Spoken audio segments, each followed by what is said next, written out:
something to happen, and I decided that because I'd been at that attempt on Donald Trump's life, a year ago this past Sunday, that I would, see if I could get an interview with him about the anniversary of that. And I worked a couple of channels that I knew, a couple of people I knew, and talked to a few people, waited, texted back and forth with a few people. And it wasn't a no. It was never a no. It always seemed to be a question of when it could be made to be possible to happen. I was sat ready for it to happen on Sunday night. I was told I was going to get a call from Air Force One momentarily, and it didn't come. And I had an apology saying sorry, something came up, because if you're the President of the United States, stuff comes up, right? So not surprising. And by Monday night, I thought it had gone away, but I was wrong, and the work and the effort paid off. And by way of the context, a year ago, you were there famously on the ground taking cover after the shots had been fired. But actually, that was a moment that the MAGA supporters came to view the BBC and the international media in a slightly different light. Yeah, it's difficult to measure that sort of thing, but I hope so. I certainly, in the months after that, in the run-up to the election in November, when I would go to rallies, people would come over and say, "You're the guy who, reported that night from Butler. You're the guy who found the eyewitnesses that had seen the shooter, the guy who found the witnesses that had tried to warn the Secret Service about the threat to the president's life." I certainly hope that made some difference, because, part of our job is to go out there and talk to everyone. And, sometimes there are audiences and voters who are hard to reach.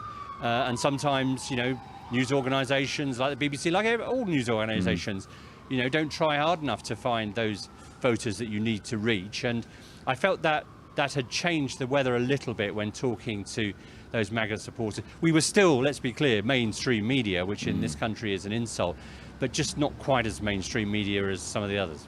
And this is going to sound like I'm downplaying your interview, and I absolutely do not intend it in that way at all, because it's a massive, massive global scoop. But Donald Trump phoning up journalists, that's a part of his shtick, isn't it? It absolutely is. It absolutely is a part of the way he operates. He has always believed and always said that he's, the best communicator in his administration. He is utterly comfortable in that environment. He can riff in a press conference for ages. They can go on for ages. And he can call people up out of the blue. This was more formal than that, but he calls people up out of the blue. He did that to a whole bunch of journalists after Elon Musk's departure, to get his line out there pretty early in the morning on that occasion, I remember. So yeah, this is part of his thing, and it's part of him being a sort of non-politician, as he still sees himself as. And Gary, we'll play nearly the whole interview in a second, but just before we do, I hope this isn't a lame question, but how did you approach interviewing Donald Trump? Because to some people, he's a very slippery character. There's a million and one things you could ask him. He sometimes doesn't stick to his point. What was your kind of mindset for how you were going to talk to him?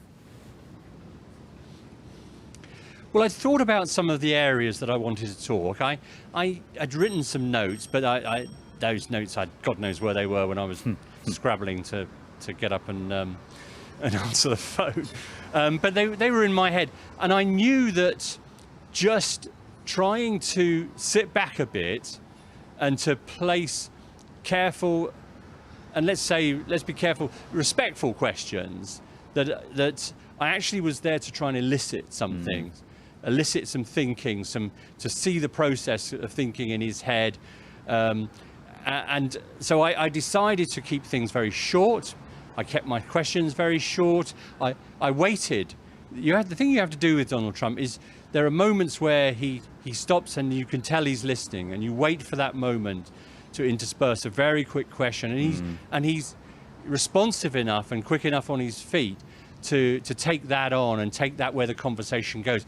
I thought I would get maybe 5 minutes with him. We ended up with, almost 20. Some of it was off the record, which we haven't used and we haven't broadcast. But I would say 3/4 of it was on the record.